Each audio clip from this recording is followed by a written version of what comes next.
চীন ও যুক্তরাষ্ট্রের দ্বন্দ্বে এবার ভারতের নাম জড়িয়ে পড়েছে নতুন করে।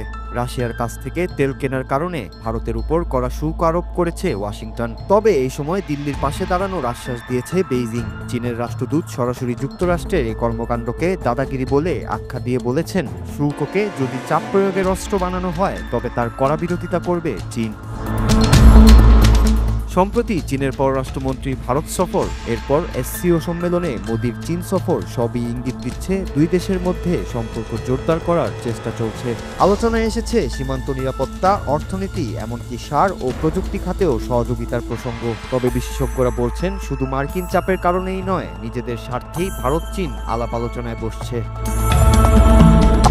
তবে এখনও এই প্রতিবেশী দেশ দুটোর সম্পর্কের প্রধান অন্তরায় দীর্ঘদিনের সীমান্ত বিবাদ। গালওয়ান সংঘাতের পর থেকে দুই দেশের মধ্যে অবিশ্বাস আরও বেড়েছে। বিশেষজ্ঞরা মনে করেন, সীমান্ত সমস্যার সমাধান না হলে দিল্লি বেইজিং সম্পর্ক কখনোই পূর্ণ আস্থার জায়গায় পৌঁছাবে না। ফলে সহযোগিতা থাকবে, কিন্তু গভীর বন্ধুত্বের আশা করা অতিরঞ্জিত হয়ে যাবে।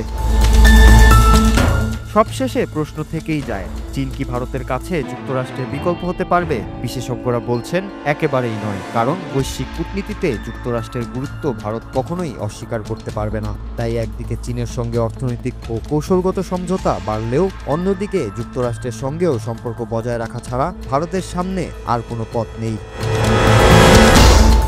নূর Raju, Bangla TV news desk.